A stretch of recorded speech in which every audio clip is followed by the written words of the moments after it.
Hello students, welcome to ITI electrician academy Sultanpur. हम लोग DC compound generator पढ़ रहे हैं। पिछली क्लास में हमने DC कंपाउंड जनरेटर के दो प्रकार, एक शॉर्ट शंट, एक लॉन्ग शंट, दोनों को पढ़ा, लेकिन केवल उनके फिगर देखा था पिछली क्लासेस में कि शॉर्ट शंट कैसे बनाया जाएगा, लॉन्ग शंट कैसे बनाया जाएगा। सीरीज फील्ड को, शंट फील्ड को आर्मेचर के साथ अलग अलग तरीके से जोड़ करके हमने शॉर्ट शंट और लॉन्ग शंट जनरेटर का इक्विवेलेंट डायग्राम बोर्ड पर बनाया था। और साथ ही साथ हमने 3 फिगर बनाया था, शॉर्ट शंट लॉन्ग शंट का एक फिगर, फिर शॉर्ट शंट लॉन्ग शंट का एक फिगर, फिर एक फिगर दोनों का। तो अलग अलग बुक्स में जो अलग अलग फिगर दिखाए गए रहते हैं वो सारे फिगर्स आपको डिस्प्ले कर दिया गया था, समझा दिया गया था, ताकि फिगर बनाने में या कोई एग्जाम में अलग तरह का फिगर आ जाए तो आपको ये समझने में दिक्कत ना हो कि ये लॉन्ग शंट है कि ये शॉर्ट शंट है। तो मेरा पिछला वीडियो जब आप देखेंगे तो ये कन्फ्यूजन बिल्कुल आपको दूर हो जाएगा कि लॉन्ग शंट कैसे बनेगा, शॉर्ट शंट कैसे बनेगा। आज की क्लास में जो मैं पढ़ाने वाला हूं वह working of short shunt and working of long shunt. तो एक एक जनरेटर के बारे में देखते हैं। सबसे पहले हम शॉर्ट शंट शुरू करेंगे। शॉर्ट शंट, शॉर्ट शंट पूरा आप लिखेंगे तो कंपाउंड भी लिखेंगे। शॉर्ट शंट कंपाउंड, आगे जनरेटर, GEN, आगे आप समझ जाइएगा शॉर्टकट में। देखिए फिगर बनाइए पहले। ये हो गया आपका आर्मेचर, यहां लगा दिया हमने कार्बन ब्रश,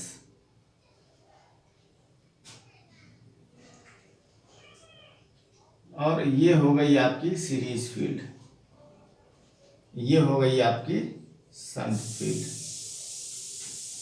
आर्मेचर के साथ श्रेणी क्रम में सीरीज फील्ड को जोड़ दिया और ये सिरा जो है चला गया यहाँ पर लोड को।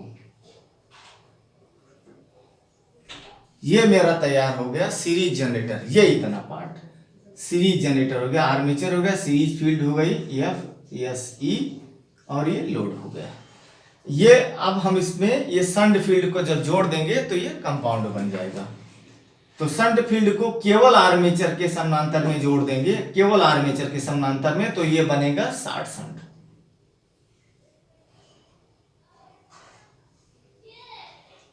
यहां से जोड़ दिया FSH। देखिए शंट फील्ड, ये इसका एक सिरा ये आर्मेचर के एक सिरे से, इसका दूसरा सिरा आर्मेचर के इस दूसरे सिरे से जुड़ गया। तो यह आपका बन गया शॉर्ट शंट कंपाउंड जनरेटर।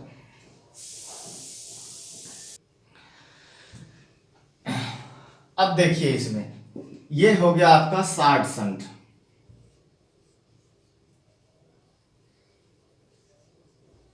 अब देखिए इसमें सीरीज जनरेटर और शंट जनरेटर दोनों का प्रॉपर्टी देखिए भाई। सीरीज फील्ड लगी है तो सीरीज जनरेटर भी हो गया, शंट फील्ड लगी है तो शंट जनरेटर भी हो गया। सीरीज जनरेटर में हमने क्या बताया था आपको, यहां एक सीरीज जनरेटर बनाइए, आर्मेचर,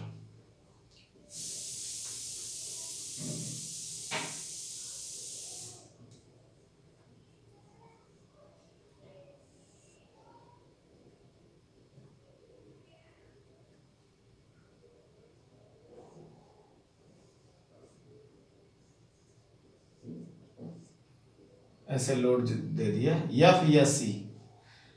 सीरीज जनरेटर में हमने बताया था कि आर्मेचर, सीरीज फील्ड और लोड तीनों श्रेणी क्रम में रहते हैं, और लोड जब तक नहीं लगाते हैं तब तक परिपथ पूर्ण नहीं होता है। जब तक लोड नहीं लगाएंगे तब तक इसका परिपथ पूर्ण नहीं होगा। परिपथ पूर्ण नहीं होगा तो सीरीज फील्ड में कोई करंट नहीं बहेगी।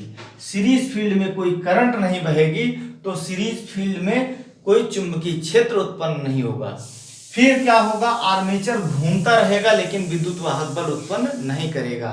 इसलिए लोड लगाना आवश्यक है। जब लोड लगा देंगे तो सीरीज फील्ड का परिपथ पूर्ण हो जाएगा, माने ये क्लोज पाथ हो जाएगा, बंद सर्किट हो जाएगा। बिना बंद सर्किट में क्या होगा, आर्मेचर घूमेगा, इस सीरीज फील्ड, भाई फील्ड है तो यहां रेजिडुअल मैग्नेट तो होगा ही, तो आर्मेचर घूमेगा, इसके रेजिडुअल मैग्नेट की बल रेखाओं को काटेगा, जिसके कारण थोड़ा सा विद्युत वाहक बल पैदा होगा। वह थोड़ा सा विद्युत वाहक बल यहाँ टर्मिनल पर आएगा, 2 वोल्ट 4 वोल्ट जो भी पैदा हो रहा होगा वो यहाँ इस टर्मिनल पर आएगा, लेकिन करंट नहीं बह पाएगी। और जब तक इस फील्ड में करंट नहीं बहेगी तब तक फील्ड का एक्साइटेशन नहीं होगा। करंट ना बहने का रीजन सिर्फ यही है कि लोड नहीं लगा, सर्किट ओपन है, ठीक है, लोड नहीं लगा है, अभी हमने माना था कि लोड नहीं लगा है। तो आर्मेचर घूमता रहेगा, वही 2-4 वोल्ट जो है इसके रेजिडुअल मैग्नेट को काट करके पैदा करता रहेगा हमेशा, और बाकी वोल्टेज जनरेट नहीं होगा। जैसे ही मैं लोड लगा दूंगा, मान लीजिए मैंने यहाँ एक लैंप लगा दिया, लैंप लगाते ही इसका परिपथ पूर्ण हो जाएगा। तो जो 2-4 वोल्ट विद्युत वाहक बल शुरू में पैदा हो रहा था उसको चलने के लिए पथ मिल गया। अब यहां से करंट फ्लो होने लगेगी, फील्ड में जैसे ही करंट आएगी तो यह फील्ड थोड़ा चुंबकित हो जाएगी, क्योंकि फील्ड मोटे तार की है और कम लपेट की है, इसलिए इसके रेजिस्टेंस भी कम है, तो इसमें जो है अधिक मात्रा में करंट फ्लो हो पाएगी उस सीरीज फील्ड से। तो जो शुरू के में 2-4 वोल्ट पैदा हुआ था वो उसकी वजह से थोड़ा सा करंट बहेगी, करंट घूम करके सीरीज फील्ड से होते हुए से परिपथ अपना पूर्ण करेगी। तो यह सीरीज फील्ड जो है थोड़ी उत्तेजित होगी। जनरेटर जब और फिर घूमेगा तो क्योंकि इसका चुंबकीय क्षेत्र अब थोड़ा बढ़ चुका होगा तो इसकी बलरेखाओं, अधिक बलरेखाओं को काटेगा, माने अधिक फ्लक्स को काटेगा और विद्युत वाहक बल पैदा करेगा, जिसके कारण अब और करंट इसमें बहेगी और जिसकी वजह से इसका चुंबकीय क्षेत्र और मजबूत होगा। फिर आर्मेचर और अधिक फ्लक्स को काटेगा, जिसके कारण और जो है यह चुंबकीय, जिसके कारण क्या होगा, और विद्युत वाहक बल टर्मिनल पे पैदा होगा। तो यह प्रक्रिया ऐसे चलती रहेगी और एक समय ऐसा आएगा जब यह जनरेटर अपनी फुल स्पीड पे चलने लगेगा और पूर्ण विद्युत वाहक बल उत्पन्न करने लगेगा। वही चीज आप देखिए यहां भी हो रहा है। जब तक आप लोड नहीं लगाएंगे, जब तक लोड नहीं लगाएंगे तब तक ये सीरीज फील्ड ओपन रहेगी, विद्युत धारा इधर से नहीं बहेगी। हाँ, इस जनरेटर में क्या होगा कि वोल्टेज पैदा करेगा। यहां क्या था कि वोल्टेज ही नहीं पैदा कर रहा था, जब लोड नहीं लगा रहे थे तो वोल्टेज पैदा ही नहीं कर रहा था, घूम तो रहा था भाई, 2-4 वोल्ट थोड़ा सा पैदा कर रहा था रेजिडुअल मैग्नेट के कारण, लेकिन यहां ऐसा नहीं होगा।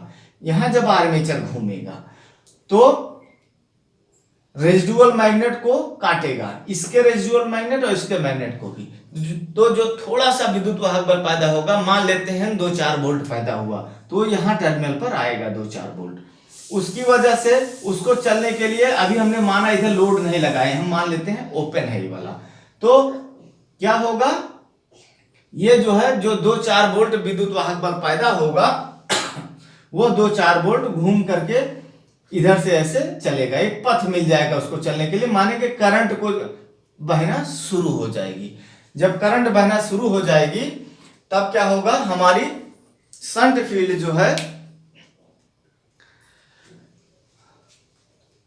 तो जो शुरू में क्या होगा, 2-4 वोल्ट जो पैदा हो रहा होगा उसकी वजह से जो है इसमें करंट चलने लगेगी। करंट चलने लगेगी अगर इस फील्ड में, तो यह इस फील्ड का चुंबकीय क्षेत्र भी बढ़ेगा, जिसके कारण आर्मेचर द्वारा प्रति सेकंड कटने वाला फ्लक्स बढ़ जाएगा और आर्मेचर अधिक विद्युत वाहक बल पैदा करेगा।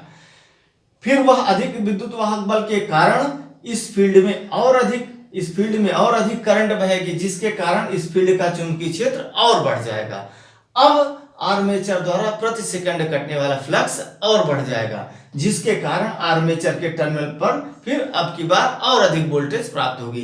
इस तरह से जब तक आर्मेचर अपनी फुल स्पीड प्राप्त करेगा तब तक ये फील्ड आपकी जो है शंट फील्ड पूर्ण उत्तेजित हो जाएगी और पूर्ण विद्युत वाहक बल पैदा होने लगेगा। तो हम मान लेते हैं अभी लोड तो लगा नहीं है, फिर भी ये पूर्ण विद्युत वाहक बल पैदा कर रहा है। यहाँ क्या था, लोड ना लगाने पर कोई विद्युत वाहक बल नहीं आ रहा था, लेकिन यहाँ लोड लगाने पर विद्युत वाहक बल आ रहा है। माने कि दोनों गुण देखिए आ रहा है। सीरीज का भी, सीरीज में क्या था, लोड ना लगाए तो विद्युत वाहक बल नहीं पैदा होगा, तो लोड नहीं लगा रहा हूं तो सीरीज फील्ड की वजह से कोई विद्युत वाहक बल नहीं पैदा हो रहा है। लेकिन शंट जनरेटर में क्या पढ़े हैं आप, शंट जनरेटर में आपको बताया गया है कि ये हो गया हमारा शंट जनरेटर, देख लीजिए इसको भी, और ये हो गई हमारी शंट फील्ड, ऐसे जोड़ दिया इसको, और यहीं से लोड के लिए सप्लाई चला जाएगा। तो लोड जुड़ा हो या ना जुड़ा हो, जब आर्मेचर घूमेगा तो इस फील्ड की बल रेखाओं को काटेगा, और क्या होगा, इस फील्ड की बल रेखाओं को काटेगा, परिपथ तो अपना पूर्ण करेगा ही। जो भी विद्युत वाहक बल इस आर्मेचर में पैदा होगा, लोड से कोई लेना देना नहीं, लोड ना है, शंट जनरेटर में लोड ना भी लगा हो तो भी पूर्ण विद्युत वाहक बल पैदा होता है। और आपको बताया गया था कि शंट जनरेटर को पहले स्टार्ट करते समय लोड हटा के चलाना पड़ता है, नहीं तो सारा करंट लोड की तरफ भाग जाएगा, शंट फील्ड एक्साइट नहीं हो पाएगी। ये पॉइंट आपको याद रखना है हमेशा, लोड हटा करके तब स्टार्ट करना है।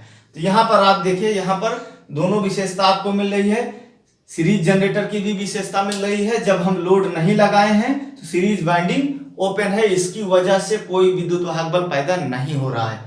लेकिन शंट फील्ड वाइंडिंग की वजह से टर्मिनल पर वोल्टेज आएगा, ये शंट फील्ड, ये परिपथ अपना ऐसे ऐसे पूर्ण होता रहेगा, और शंट फील्ड वाइंडिंग पूर्ण उत्तेजित भी होगी। जितना इसमें इस वाइंडिंग में अपने रेजिस्टेंस के कारण जितना करंट बहता होगा उतना पूर्ण करंट इसमें बहेगा, और जितना उत्तेजित होना चाहिए उतना उत्तेजित भी होगी, और जो है यह आर्मेचर अपना पूर्ण विद्युत वाहक बल भी पैदा करेगा। मान लेते हैं हम उदाहरण के तौर पर कि आर्मेचर जब हम लोड नहीं लगाए हैं तो शंट फील्ड की वजह से आर्मेचर के टर्मिनल पर 220 वोल्ट का वोल्टेज पैदा हो रहा है। अब हम कह रहे हैं लोड लगा दीजिए, लोड लगा देंगे तब क्या होगा, लोड लगाते ही यह एक लैंप लगा दिए, चलिए यहाँ पे एक बल्ब लगा दिए हम, ऐसे बल्ब जैसे ही लगाएंगे तो क्या हो जाएगा, इसका परिपथ पूर्ण हो जाएगा। अब करंट जो है इधर भी लोड की तरफ भी चलने लगी। पहले करंट जो ये IA आती थी, IA ये केवल एक तरफ जा रही थी, इधर IA केवल इधर जा रही थी, जब लोड नहीं लगा था तो केवल इधर ऐसे ऐसे परिपथ पूर्ण कर रही थी। लेकिन जैसे ही मैंने लोड लगा दिया तो करंट अब इधर भी जाएगी ISH और इधर भी जाएगी IL, दो तरफ चलने लगी। तो जैसे ही लोड लगाऊंगा ये सीरीज फील्ड भी मेरी एक्साइट हो जाएगी, और सीरीज फील्ड जैसे ही एक्साइट होगी टर्मिनल वोल्टेज बहुत तेजी से बढ़ जाएगा, क्योंकि एक ही जनरेटर की बॉडी तो एक ही है, बॉडी के अंदर में पहले चुंबकीय क्षेत्र केवल शंट फील्ड की वजह से था, जैसे ही लोड लगा दिया तो चुंबकीय क्षेत्र सीरीज फील्ड की वजह से भी पैदा हो गया, और ज्यादा मात्रा में पैदा हो जाएगा। जितना लोड बढ़ाते जाएंगे सीरीज फील्ड में बहने वाली करंट का मान बढ़ता जाएगा, क्योंकि लोड आप बढ़ाते जाएंगे तो लोड का रेजिस्टेंस कम होता जाएगा। लोड जितना ज्यादा जोड़ते जाएंगे पैरेलल में तो लोड का रेजिस्टेंस कम होता जाएगा, जिसके कारण लोड में ज्यादा करंट चलेगी। जब लोड में ज्यादा करंट चलेगी तो सीरीज फील्ड तो लोड के साथ श्रेणी में जुड़ी हुई है, तो सीरीज फील्ड में भी अधिक मान की करंट चलेगी। तो सीरीज फील्ड में अगर अधिक मान की करंट चलेगी तो सीरीज फील्ड द्वारा उत्पन्न होने वाला चुंबकीय क्षेत्र भी अधिक हो जाएगा, जिसके कारण आर्मेचर द्वारा अब प्रति सेकंड कटने वाले फ्लक्स का मान काफी ज्यादा हो जाएगा, जिसके कारण टर्मिनल वोल्टेज बहुत तेजी से बढ़ जाएगा। माने अब आर्मेचर को काटने के लिए दो जगह से फील्ड मिल रहा है, एक तो शंट फील्ड का जो पहले से मिल रहा था मिल ही रहा था, अब की बार सीरीज फील्ड का भी मिलने लगा। तो सीरीज फील्ड का मिलने की वजह से क्या हो गया, एकाएक जो है आर्मेचर के टर्मिनल पर वोल्टेज बढ़ जाएगा। हो सकता है ये 300 वोल्ट तुरंत मिलने लगे, डिपेंड करेगा लोड के ऊपर। लोड ज्यादा आप लगाएंगे तो ज्यादा करंट चलेगा, ज्यादा करंट चलेगा तो सीरीज फील्ड का एक्साइटेशन ज्यादा होगा, सीरीज फील्ड का एक्साइटेशन ज्यादा होगा तो सीरीज फील्ड का फ्लक्स बढ़ जाएगा। सीरीज फील्ड का फ्लक्स बढ़ते ही आर्मेचर द्वारा प्रति सेकंड कटने वाले फ्लक्स का मान जितना ज्यादा बढ़ता जाएगा टर्मिनल पर वोल्टेज का मान उतना ज्यादा बढ़ता जाएगा। तो यहाँ इस जनरेटर में आपको देखने को क्या मिला, सीरीज की भी विशेषता है, शंट की भी विशेषता है। सीरीज की विशेषता कि जब लोड नहीं लगा रहे हैं तो कोई विद्युत वाहक बल सीरीज फील्ड की वजह से नहीं पैदा हो रहा। शंट की विशेषता कि लोड, बिना लोड के हम स्टार्ट करेंगे और शंट फील्ड की वजह से पूर्ण विद्युत वाहक बल पैदा करेगी। लोड नहीं भी लगाऊंगा तब भी ये पूर्ण विद्युत वाहक बल पैदा करेगी, और स्टार्टिंग में आपको लोड लगाना भी नहीं है, नहीं तो सारा विद्युत जो रेजिडुअल मैग्नेट के कारण जो थोड़ा सा विद्युत वाहक बल पैदा होता है सारा भाग जाएगा इधर लोड की तरफ, तो शंट फील्ड मेरी एक्साइट नहीं हो पाएगी। तो हमें इस जनरेटर में सीरीज जनरेटर और शंट जनरेटर दोनों की विशेषता देखने को मिलती है। और साथ ही साथ एक विशेषता यह देखने को मिली कि इसमें टर्मिनल वोल्टेज बहुत ज्यादा परिवर्तित होता है लोड परिवर्तन के साथ। लोड बढ़ाएंगे टर्मिनल वोल्टेज बढ़ जाएगा, लोड घटाएंगे टर्मिनल वोल्टेज घट जाएगा। उम्मीद कर रहा हूं कि आपको समझ में आ रहा होगा जो बात मैं बोल रहा हूं। लोड बढ़ाएंगे सीरीज फील्ड का करंट बढ़ेगा, जिसके कारण सीरीज फील्ड का फ्लक्स बढ़ेगा, जिसके कारण आर्मेचर द्वारा प्रति सेकंड कटने वाला फ्लक्स बढ़ जाएगा और उत्पन्न होने वाला विद्युत वाहक बल बढ़ जाएगा। माने टर्मिनल पर वोल्टेज परिवर्तन बहुत ज्यादा देखने को मिलेगा आपको। लोड बढ़ाते ही टर्मिनल वोल्टेज तुरंत अप डाउन होगा, लोड बढ़ाते ही टर्मिनल वोल्टेज बढ़ जाएगा, लोड घटाते ही टर्मिनल वोल्टेज कम हो जाएगा। तो ये हो गई विशेषता आपकी शॉर्ट शंट जनरेटर की। दूसरी, इसके बारे में मैं 2-4 लाइन जो लिखना है लिख दे रहा हूं, उसके बाद आपको लॉन्ग शंट के बारे में बताता हूं।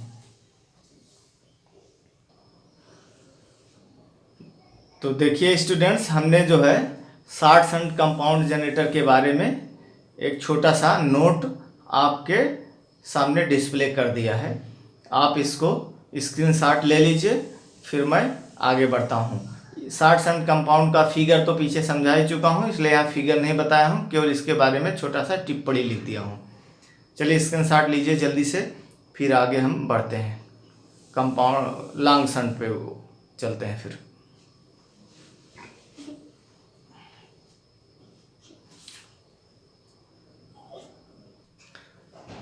तो चलिए स्टूडेंट्स, अब आप जो है देखिए लॉन्ग शंट कंपाउंड के बारे में। Long shunt compound generator figure पहले एक बार देख लीजिए। आर्मेचर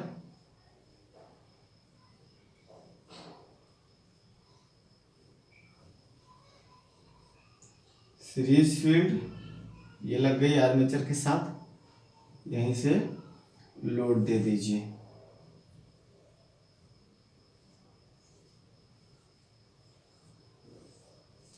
लोड जोड़ दिया, ये शंट फील्ड ले लीजिए इधर। शंट फील्ड को अब की बार जोड़ना कैसे है, आर्मेचर और सीरीज फील्ड दोनों के साथ। तो यहाँ पर जोड़ दीजिए आप इसको ऐसे।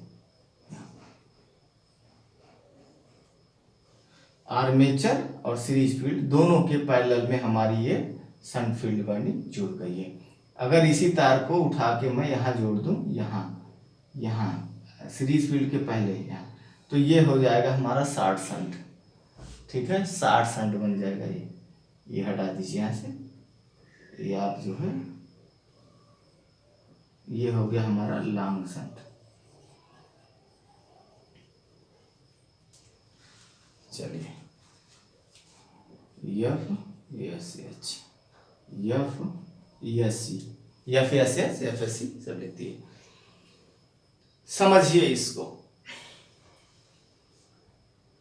अगर आप पिछला वाला शॉर्ट शंट पढ़ लिए हैं तो इसमें भी ज्यादा कोई दिक्कत की बात नहीं है। शॉर्ट शंट वाले में क्या बताया था हमने आपको, एक पॉइंट वहां बताया था कि टर्मिनल वोल्टेज लोड परिवर्तन से बहुत ज्यादा परिवर्तित हो जाता है। लोड जैसे बढ़ेगा टर्मिनल वोल्टेज बढ़ जाएगी, लोड जैसे कम होगा टर्मिनल वोल्टेज घट जाएगी।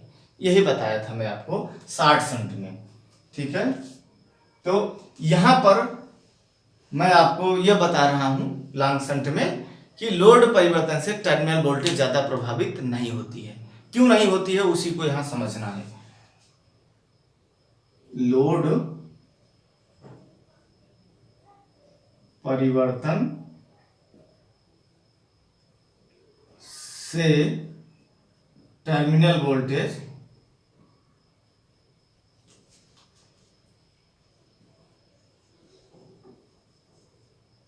वोल्टेज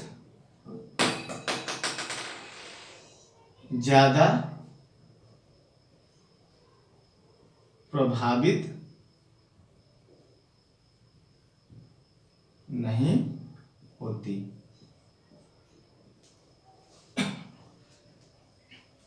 तो यहां यह बताना है आपको कि पहली कंडीशन में आप देख लीजिए, लोड जब नहीं लगा, हटा दीजिए लोड आप, तो लोड हटा देंगे तब आर्मेचर को अब घुमाइए। जब आर्मेचर घूमना शुरू करेगा शुरू में, तो वह इसकी और इसकी दोनों फील्ड के रेजिडुअल मैग्नेट की बल रेखाओं को कट करेगा, जिसके कारण थोड़ा सा विद्युत वाहक बल पैदा होगा। हम मान लेते हैं 4-5 वोल्ट पैदा हुआ। वह थोड़ा सा विद्युत वाहक बल कहाँ आएगा? टर्मिनल पर, यहाँ पर बाहर निकलेगा, यहाँ पर और यहाँ पर, इन दोनों जगह पर टर्मिनल वोल्टेज आपको मिलेगा। फिर वह टर्मिनल वोल्टेज क्या होगा? यहां तक पहुंचेगा। उसके बाद आप देखिए सर्किट पूर्ण हो रहा है, यह सर्किट इधर से ऐसे ऐसे पूर्ण हो रहा है। तो उस 4-5 वोल्ट की वजह से विद्युत धारा का प्रवाह भी होने लगेगा। विद्युत धारा का प्रवाह होने लगेगा तो आपकी सीरीज फील्ड भी उत्तेजित हो जाएगी और शंट फील्ड भी उत्तेजित हो जाएगी, थोड़ा थोड़ा सा, क्योंकि वोल्टेज कम है। अब थोड़ा थोड़ा सा उत्तेजित होगी तो अगले राउंड में जब आर्मेचर फिर चक्कर काटेगा तो इन दोनों का चुंबकीय क्षेत्र थोड़ा सा बढ़ गया रहेगा, तो अधिक बल रेखाओं को काटेगा, जिसके कारण थोड़ा अधिक विद्युत वाहक बल बनेगा और इनमें चलने वाली करंट का मान भी थोड़ा बढ़ जाएगा। इस प्रकार से धीरे धीरे सीरीज फील्ड और शंट फील्ड दोनों का एक्साइटेशन बढ़ता जाएगा और इस आर्मेचर द्वारा कटने वाला प्रति सेकंड फ्लक्स का मान बढ़ता जाएगा। साथ ही साथ आर्मेचर द्वारा उत्पन्न होने वाला विद्युत वाहक बल का मान भी बढ़ता जाएगा, तो टर्मिनल पर वोल्टेज हमको ज्यादा मिलने लगेगी।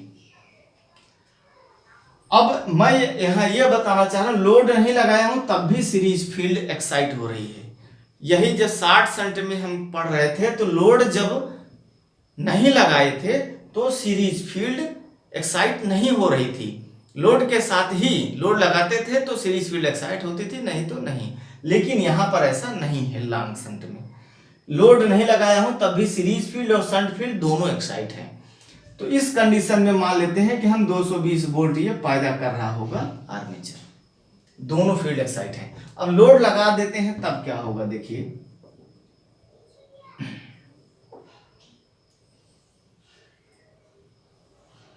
एक बल्ब हमने ऐसे जोड़ दिया। चलिए, ये बल्ब जैसे ही जोड़ेंगे तो लोड लग गया। करंट जो है अब दो तरफ चली। पहले तो करंट यहां से चलती थी, यहां पहुंचती थी, फिर यहीं से घूम जाती थी इधर को। तो माने जो IA था आर्मेचर करंट, वही है ISC, और वही था फिर आकर के ISH में भी चला जाता था। कोई फर्क नहीं पड़ रहा था। एक तरह से समझो कि सीरीज में जोड़ रहे थे। सीरीज फील्ड और शंट फील्ड दोनों लगभग एक तरह से सीरीज में जोड़ रहे थे। लेकिन अब जो है दोनों में मामला अलग हो गया, ये लोड लग गया। तो यह IA और ISC दोनों सीरीज में लगी है, तो IA बराबर ISC होगा, IA बराबर ISC, क्योंकि दोनों सीरीज में लगी है। लेकिन अब आगे क्या होगा, IA यही ISC आकर के यही दो पार्ट में बांट जाएगी। एक चला जाएगा इधर, बराबर हम लिख सकते हैं ISH प्लस IL। एक चला जाएगा इधर ISH की तरफ, एक भाग करंट का, और एक भाग इधर चला जाएगा लोड की तरफ IL।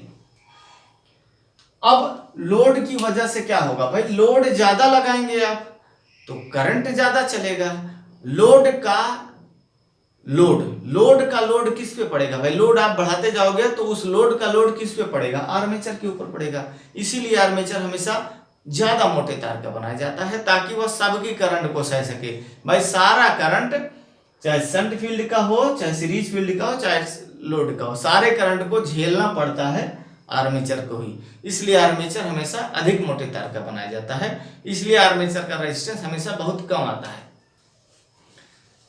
अच्छा, लोड में बढ़ाता जाऊंगा, लोड बढ़ाता जाऊंगा तो क्या होगा, करंट ज्यादा चलेगा, करंट ज्यादा चलेगा तो आर्मेचर करंट का मान बढ़ जाएगा, आईए बढ़ जाएगा तो आईएससी भी बढ़ जाएगा, आईएससी बढ़ेगा तो क्या होगा भाई, आईएससी सीरीज में है ना, तो आईए अगर बढ़ेगा, लोड बढ़ेगा तो आईए बढ़ेगा, आईए बढ़ेगा तो सीरीज फील्ड का भी करंट बढ़ेगा, सीरीज फील्ड का करंट अगर बढ़ेगा तो सीरीज फील्ड का चुंबकीय क्षेत्र भी थोड़ा बढ़ेगा।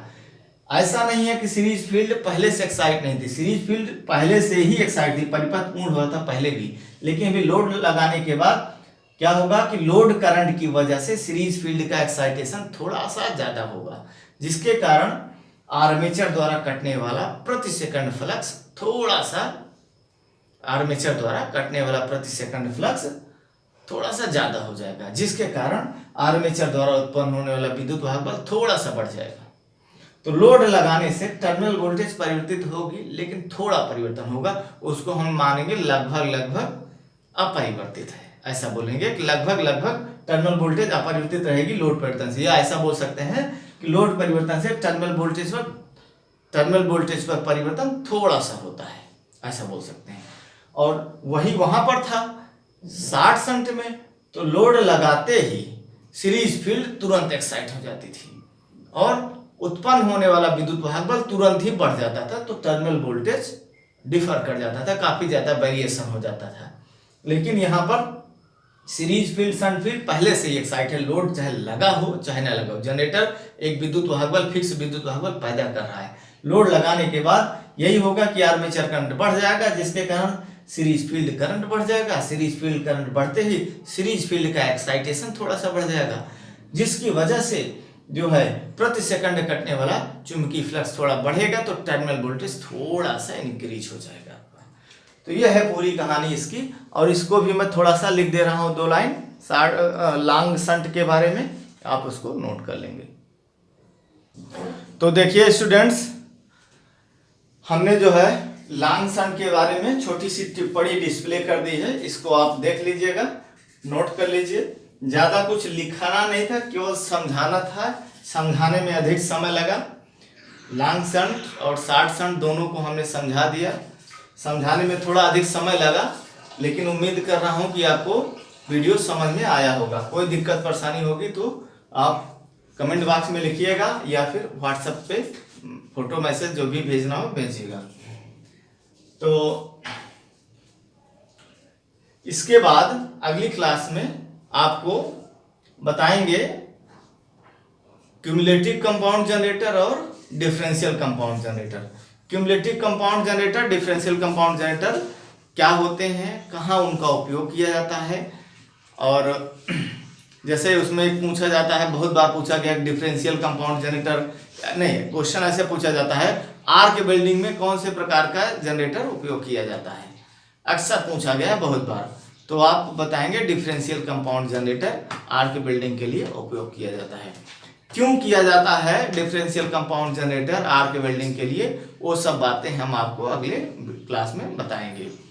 तो आई होप कि आपको पूरा वीडियो समझ में आया होगा। अगर मैं अच्छा पढ़ाया हूँ तो आप लाइक और शेयर जरूर करिए, ठीक है। Best of luck. और साथ ही मैं ये बोलना चाहूँगा आप सबको कि लॉकडाउन का समय चल रहा है, अभी बहुत समय है आपके पास, इस पूरे समय का खूब अच्छे से सदुपयोग कीजिए।